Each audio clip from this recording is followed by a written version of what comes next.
usually has low blood pressure. So she was having some issues, and her heart was like beating out of her chest, it felt like. So she was pretty uncomfortable for a while. Was it at any point, was she cursing you? No, actually. Our situation was funny. So like I was telling you how I was holding the leg. So I'm messing with the nurse because that's my demeanor, right? Like I have a shirt on, if you could picture this, right? I'm holding the right leg, the nurse is on the left leg. I have a T-shirt on saying I put the bump in with my humping. Okay, so I got this shirt on. Yeah, you do. And I'm cracking jokes to her. And then I look down, and she's like, "Did you just look down there?" And I'm like, "Yeah, I see the head." She's like, "What is wrong with you? That's disgusting!" Screaming because she wouldn't look. Yeah, I don't know if I could handle that. Oh, I looked at everything. She wouldn't put the mirror up. I checked it. I thought it was amazing, to be honest. I watched the whole as the baby started to crown out. I watched that whole spot, and then obviously I cut the umbilical cord. I went over to Pan with her. Pretty freaky, seeing that all happen just in 30 seconds, I guess. Once the baby comes out and they turn him over and they start breathing. Pretty amazing. How surreal was that? Did you almost feel like you were high as all that was going on? Yeah, I think you would probably even say in one way or another your state is that you're high because you're sleep deprived, and usually your nutrition's not right. So when that happened, I don't even know where the time went. As soon as the baby came out, those next couple of days, I was on cloud nine. I remember you calling me, and you thought it was just like such a high, like even when I was telling you. Those are one of the feelings you can't even put into words until you're there, Yeah, when you talked to me about the baby, we talked about this the other day, how, I've had other friends have babies and stuff, but really you seem to pull me into the whole experience to be able to explain certain things and kind of mesmerize me when you say certain things. So to see that aspect of things and to see how you're dealing with it and how at times you're just so surreal and just like, wow, is this real life? That's what's kind of impressed me the most and kind of taken me back, like, wow, this is a trippy experience having a child. Yeah, like we were speaking about the other day, like how I'm explaining it to you when we were going to that and how I'm saying it. I hate, when people would just be like, this is what you should do. This is what's going to happen as a parent, right? They go like, "Well, Rich, one day when you have a parent or when you have a kid, you're going to do X, Y, and Z, and you're going to change." I'm just not a fan of that because, like, how do you know? Like, why do I have to do that? So as I'm going through it, I want to be like, this is what I went through. If you went through it, it's probably going to be different, but at least you have my experience to kind of piggyback off of, right? Because your baby's going to be a little bit different, and that's how I'm trying to go about the whole thing with parenting, even remember what my parents did and just be like, all right, this is kind of what we did here or what they did with me or what I've seen, and try to do it as best as possible in my given situation. And that's what I'm trying to do. And I don't know if you call it a modern way of saying it. You know what I mean? I think I butt against the system so much, and that's in my mind how I'm looking at it. Was there any advice that people gave you that going back you think, oh, they were pretty spot on about that? Or was it like all kind of old man advice that doesn't pertain to you because you're not an old man? I don't know. That's a hard question. Like I'm sure there was some good advice out there, what people were telling me and that it's amazing. Yeah, of course it's amazing, right? But I tuned, honestly, a lot of it out because, again, I'm just really into, like, I'll experience it and I'll learn with my experience how to go about it. So I really didn't have too many conversations with anybody, to be honest. And even with like, my father, of course he spoke to me, but he has such a different way. And I think, again, we all know what I mean by this, like, very old school.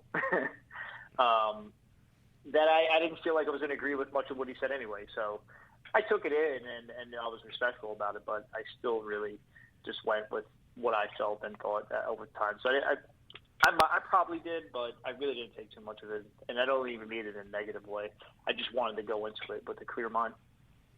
I know you said not much has changed. Maybe a little bit of the sleep patterns here and there, but your manager, you run Jersey Shores or Jersey Strong's club in where'd you say that was? It's not Fairhaven. Shrewsbury.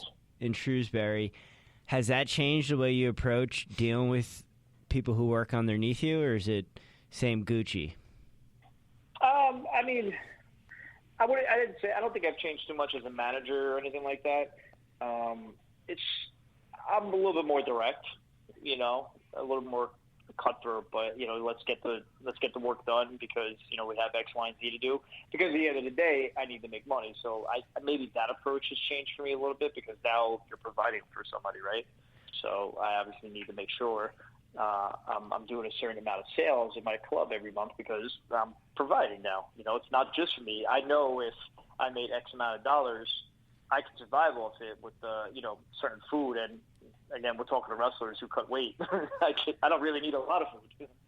But again, it's different when you start talking about a baby and their food, their toys, and all the stuff because you want to give them everything. So I wouldn't say much has changed other than maybe I'm just a little bit more direct though with my job to get stuff done, and I think that's just perspective of just wanting again to get the job done and do it at the best of my capabilities and get out of here so that I could be home with my child. I don't know if it's my perspective of dealing with you, but you've always been pretty freaking direct with me, just to get that on the record.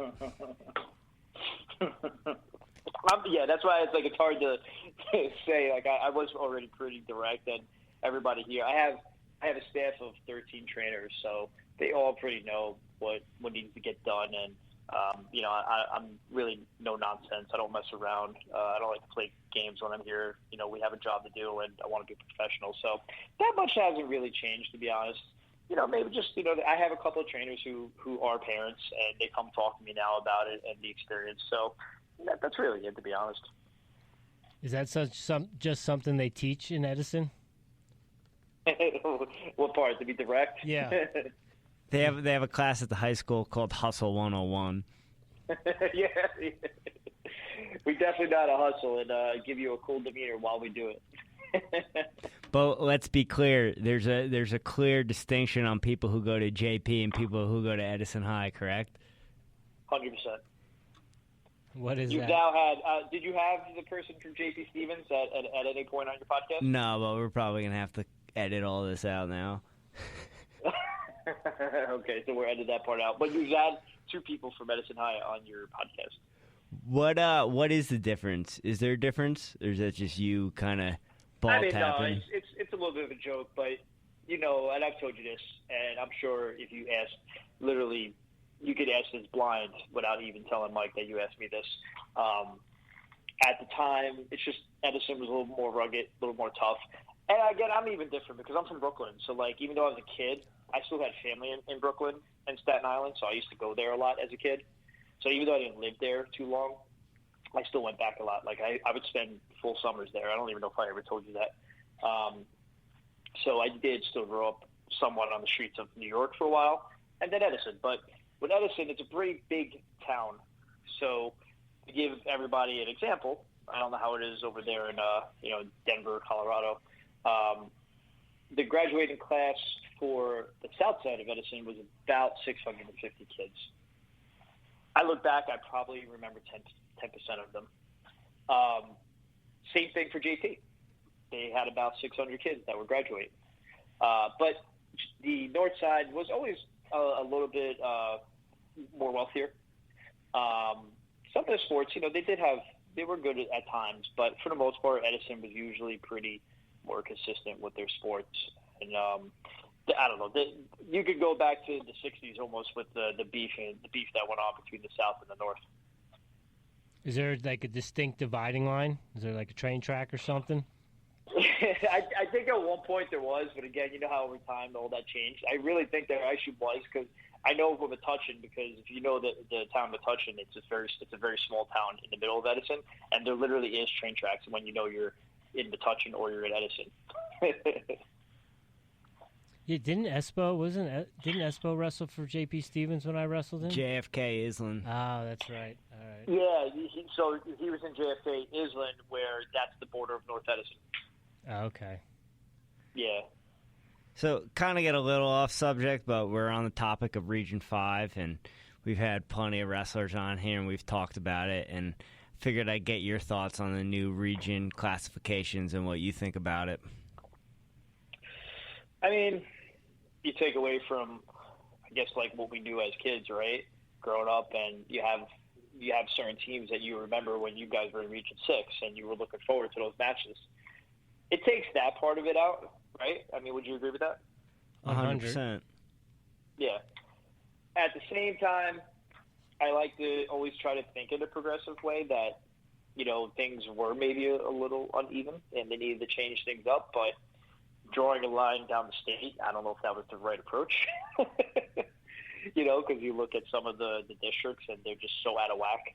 Even that, like when I was in District 19, and literally District 19 was the Edison schools, the Burbage schools, and you had like Perth Amboy and one or two other schools, Carteret, that were in the area. That was your area, so it makes sense. Literally, I could draw a circle and tell you where the District 19 was. Now, the school Edison goes to Red Bank. It doesn't even make sense.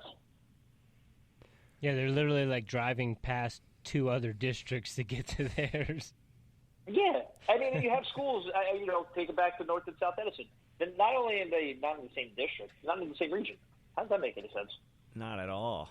Not at all. When you were in high school, was the GMC in the same districts and region, or that was split up between 3 and 5, correct? 3 and 5, yeah. So because you had South Plainfield and you had Colonia, I believe they were the two schools that were in Region 3. Everybody else, for the most part, was Region 5. You had your Old Ridge, your East Brunswick, South Brunswick, all those types. Yeah, that's always what I thought the brilliance of Region 6 was. It was the only, the short conference was the only district and region that kind of was the same. North Jersey, Central Jersey, all the districts and regions were splitting up counties, but Region 6 did a good job of keeping Monmouth and Ocean County together. Minus right, which was also pretty cool, right? When you look back on it, having those two counties there, duke it out. But again, I come from a time, right, around 98, 99, 2000 when GMCs were pretty freaking tough, right? This is right before Region 6 exploded. Yeah, no, Richie just made eyes, but I agree with you 100%. He was already out of the game by then, but I'll give it to you. Listen, I would say when you were in high school, Region 5 was the toughest. I checked a couple people from there. It wasn't like it was like 2 or 3 years even after me. When you had studs like all those state champions in there. They might have been good still, but it wasn't like where it became where you guys took over the state. Yeah. Did you ever win the GMCs? I took third. So, you want to get my background. I started wrestling as a sophomore. You want to ask what I did as a freshman? Basketball? Yep. Oh. So I played basketball my freshman year, and I started wrestling sophomore year. And then my junior year, I was on the varsity team. My junior year, my weight class had eventually 5 region champions in the same weight between Region 3 and Region 5. What weight was that? 112. It was Gebauer, Ian Gorham. Gebauer probably would be the name that you know the most. Matt Anderson was a weight lower for me. He was 103 pounds. That was the year he wound up winning it, actually, at 103. Keith Richings, Mike Salento. I think he was the most winning wrestler for Colonia. And then there's me, who eventually I took second my senior year. My senior year, I took third in the counties. Gebauer won it, who wound up taking fourth in the state. And the kid, Ian, he was ranked 5th or 6th in the state, and he was in my region the year I took second, but he broke his hand, and he actually didn't compete in the regions. So, kind of get back to something you said before and bring the coaching and wrestling together. You said you have 13 trainers that work underneath you. How much has your coaching in wrestling transferred into managing 13 trainers? Is it pretty much just like running a wrestling team? For the most part, because you could break it down where you have 13 different